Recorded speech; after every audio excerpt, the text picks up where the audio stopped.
बिस्मिल्लाहिर्रहमानिर्रहीम। अस्सलाम वालेकुम। अबरार शीद आपकी खिदमत में हाजिर है और दो तीन खबरें हैं और ख़बरें भी आपके साथ शेयर होंगी। उन पर छोटा मोटा तबसरा भी होगा, लेकिन उससे पहले हमेशा की तरह आपसे दरख्वास्त कि अगर अभी तक आपने इस चैनल को सब्सक्राइब नहीं किया तो इसे सब्सक्राइब कर लें। जो बेल आइकन है उसको ज़रूर प्रेस कीजिएगा। आपका बहुत बहुत शुक्रिया। जनाब, हमारे साबिक चेयरमैन नैब, जिनको बहुत से लोग बहुत से नामों से पुकारते और जानते हैं, और चले मैं हाथ होला रखते हुए इतना ही कह सकता हूं कि हमारे ठरकी बाबा जी बिलाखिर अदालत पहुंच गए। इसी के साथ साथ जनाब तहरीक इंसाफ के मरकजी सेक्रेटरी जनरल असद उमर भी इस्लामाबाद हाई कोर्ट पहुंच गए। और क्यों पहुंच गए? एक यू टर्न लेने के लिए। और बड़ी दिलचस्प सूरत हाल है ये दोनों जो केसेस हैं, लेकिन बाहर अदालतें जो फैसला करेंगी सो करेंगी। लेकिन साथ ही साथ एक पाकिस्तानी कौम के लिए खुशखबरी है कि IMF ने अब ये इंदिया दिया है कि वो जल्द ही पाकिस्तान को जो वो रकम है फंसी हुई कर्ज की वो अदा कर देगा। और इसका क्रेडिट भी अब हमारे यार दोस्त जो हैं वो पाकिस्तान के आर्मी चीफ को दे रहे हैं। किसी को पसंद आए ना आए, लेकिन आर्मी चीफ के फ़ोन ने काम कर दिया। जो फ़ोन उन्होंने 3-4 रोज़ पहले अमरीकी नायब वज़ीर ख़ारजा वेंडी शर्मन को किया था और बताया था कि जनाब कुछ मेहरबानी करें, अमेरिका अपना दबाव इस्तेमाल करे। और इसमें कोई शक नहीं कि IMF अमेरिका के दबाव में आ जाता है, बल्कि IMF चलता ही अमेरिका की ईमा या मर्जी पर है। लेकिन उससे पहले ये जो खबरें जो मैंने आपको बताई हैं ये अदालतों वाली, उससे पहले मैं एक और खबर की जानब आपकी तवज्जो मरकूज करवाना चाहूँगा कि आज सुप्रीम कोर्ट ऑफ पाकिस्तान में एक केस सुना जा रहा था एक तालिबा का। वो खैबर यूनिवर्सिटी की तालिबा थी।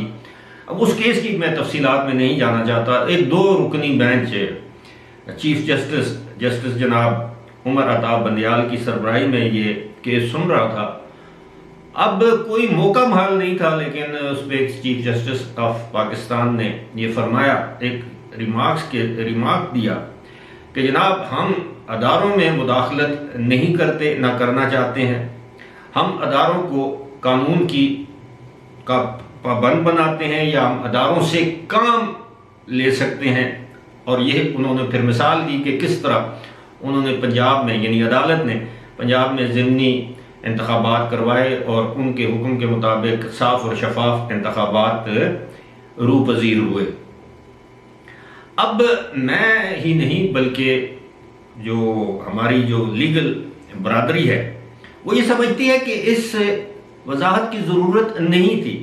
लेकिन चूंकि हमारी बदकिस्मती है, मैं हमेशा इसे बदकिस्मती कहता हूं कि जब अदलिया का कंडक्ट या हमारे मुअज़्ज़ज़ जज साहिबान का कंडक्ट पब्लिक में डिस्कस होना शुरू हो जाए, मीडिया में लोग उस पर तरह तरह की गुफ्तगू या बातें करना शुरू कर दें, तो ये अच्छी बात नहीं है, मुनासिब तर्ज अमल नहीं है। लेकिन इसकी जिम्मेदार भी हम अदलिया को ही करार दे सकते हैं कि कुछ इस किस्म के फैसले आ जाते हैं जो कि मुतनाज़ा हो जाते हैं, फिर लोग उन पर फॉर एंड अगेंस्ट अपना ओपिनियन देने का हक रखते हैं। किसी भी फैसले पर आप तनकीद कर सकते हैं बशर्ते के वो इखलाक के दायरे में हो। तो ये काफ़ी दिनों से हमारे मुअज़्ज़ज़ चीफ जस्टिस साहब जो हैं वो तनकीद की जद में थे, और एक मेजॉरिटी, एक अक्सरियत मुल्क की जो मुख्तलिफ तबके हैं या तबका हाई फिक्र कहें, मकतबा हाई फिक्र कहें, यानी ऑल स्फीयर्स ऑफ लाइफ जिन्हें हम कहते हैं, वहाँ से उनको तनकीद का सामना था। मीडिया पर, अखबारात, यानी हर किस्म का मीडिया, जो सोशल सर्कल्स हैं, जो सिविल सोसाइटी है, जो वकला की जो बरादरी है, वहाँ पर उनको तनकीद का निशाना बनाया जा रहा था। ख़ास तौर पर वो जो एक मुतनाज़ा फैसला आया था वो 3 रुकनी बेंच का, जिसमें चौधरी परवेज़ लाई को बकौल लोगों के लीगल फ्रेटर्निटी के लोगों के, जिसमें जिस तरह वो कहते हैं कि परवेज़ इलाही को अदालती वज़ीर आला नामज़द किया गया या मुकर्रर किया गया। उसके बाद वो जो जुडिशल कमीशन में वो जो जजों की यानी 5 हाई कोर्ट के जजेस की जो एलिवेशन थी वो सुप्रीम कोर्ट में, उस पर उसके बाद जो तनाज़ा खड़ा हुआ जज साहिबान की जानिब से, दीगर सीनियर जज साहिबान की जानिब से खतूत सामने आए, ऑडियो रिकॉर्डिंग सामने आई, उस पर तरह तरह के तबसरे किए गए, तो उसके बाद उन्होंने मुनासिब समझा कि वो ये वजाहत दें।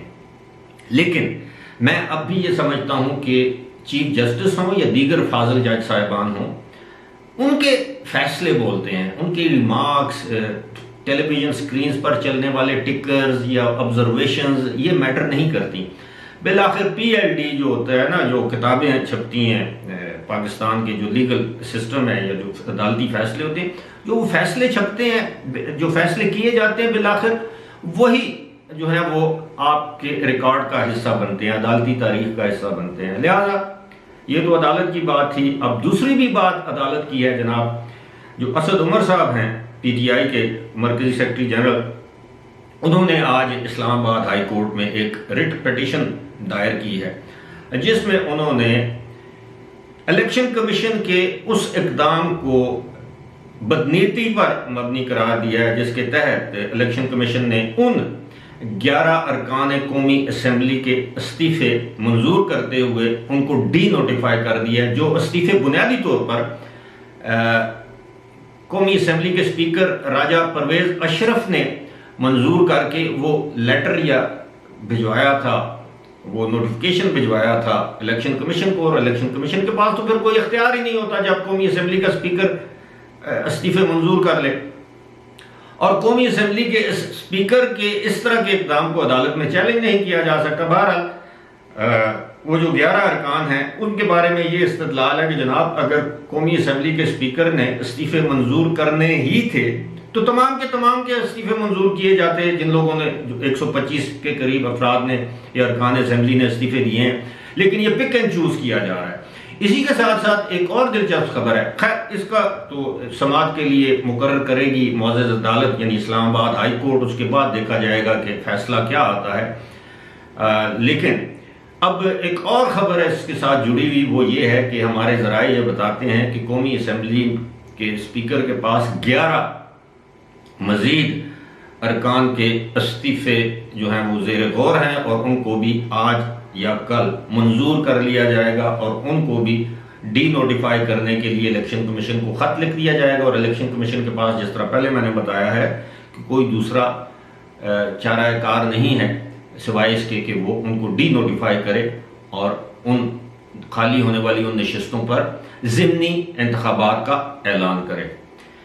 अब आते हैं जनाब वो जो हमारे बाबा ठरकी बाबा हैं जस्टिस जावेद इकबाल, वो भी इस्लामाबाद हाई कोर्ट में पहुंच गए। उनकी रिट पिटीशन, उनके जो वकील हैं जो Islamabad high court bar association के सदर भी हैं, शोएब सहबाई शायद उनका नाम है, माफ़ कीजिएगा अगर नाम कोई आगे पीछे हो गया, लेकिन शोएब सहबाई ही है मेरा ख्याल है। बहरहाल उनके ज़रिए उन्होंने एक पिटीशन दायर की है और उस पिटीशन में फरीक बनाया गया है वजारत दाखिला को और पब्लिक अकाउंट्स कमेटी को, जो कौमी असम्बली की पब्लिक अकाउंट्स कमेटी होती है, इसके साथ साथ कौमी असम्बली के सेक्रेटरी को। मामला ये है, आपको याद होगा कि वो जो तैयबा गुल है या तैयबा फारूक है, या बहरहाल तैयबा नामी जो खातून है, उन्होंने जो इल्ज़ामात लगाए थे, इसके अलावा जो वो मिसिंग पर्सनस की जो वो जो एक इदारा बना हुआ है उसको लीड करती हैं आमना जंजुआ साहिबा, वो उनका भी एक इल्ज़ाम है उन पर, जावेद इकबाल पर। तो उसके लिए उन्हें तलब किया गया था और DG नैब ने भी एक रिट दायर की थी, लेकिन DG नैब की वो रिट पर कोई ख़ास अमल दरामद, उनको कहा गया था कि आप जाएं लेकिन आपके खिलाफ कानूनी कार्रवाई नहीं हो सकती। तो अब जस्टिस जावेद इकबाल गए हैं कि जनाब इनके पास इख्तियार नहीं है मुझे बुलाने का, इनको रोका जाए। अब अंदाज़ा कीजिए कि आप एक रिटायर्ड जज हैं, आप एक आला मनसब पर फाइज रहे हैं और आपके ऊपर इतना भयानक किस्म का इल्ज़ाम है, एक नहीं 2 इल्ज़ाम हैं बल्कि शायद इससे भी ज़्यादा, और आप क्यों नहीं जाते? अगर आपका दामन साफ है तो आप सामने पेश हों। वो अवामी मुंतखब अवामी नुमाइंदे हैं। जब आप कहते थे कि जी हम फेस नहीं केस देखते हैं, तो अब वो भी फेस नहीं देख रहे, केस देख रहे हैं, आप केस में हाजिर हो। लेकिन साथ ही साथ ये कहा गया कि जी उनको रोका जाए कि मुझे मिसिंग पर्सन के कमीशन का जो मैं सरबराह हूं उससे ना हटाया, यानी वो अब भी इस कमीशन के सरबराह के तौर पर फाइज रहना चाहते हैं, चिपके रहना चाहते हैं, हालांकि मौसूफ की जो साख है वो सारी कौम के सामने है। किस मुंह से अब वो, मैं खैर वो अदालत जाना तो उनका हक है, इंसाफ लेना उनका हक है, अगर वो बेगुनाह है तो बिल्कुल उनको इन इल्जामात से बरी करार दिया जाना चाहिए और जिन लोगों ने तोहमत लगाई है उनको सजा मिलनी चाहिए। लेकिन अगर ये इल्जामात दुरुस्त हैं तो फिर ऐसे शख्स को पाकिस्तान की तारीख में निशान इबरत बनाया जाए। फिर अदालतें ये मत सोचें कि ये किसी ज़माने में हमारे ब्रदर जज थे या हमसे सीनियर थे या ये खुदा न ख्वास्ता अनटचेबल हैं, ये कोई आसमानी मखलूक है, नहीं। जब वक्त का काजी इस किस्म की हरकतें करे तो उसको तो निशान इबरत बनाना चाहिए ताकि दूसरे लोगों में, उसके बाद आने वाले लोगों में ऐसी हरकत करने की जुर्रत ना हो। लेकिन पाकिस्तान है, आपको पता है कि ऐसे लोगों के हाथ भी लंबे होते हैं, जिनकी जबान लंबी होती है उनके हाथ भी लंबे होते हैं। बहरहाल हाथ लंबे हों, जबान लंबी हो, आपका कद दराज हो, लेकिन जब आप उस जात की पकड़ में आते हैं तो फिर आपको कोई बचाने वाला नहीं होता। फिलहाल इसी के साथ मुझे दीजिए इजाजत। खुदा हाफिज।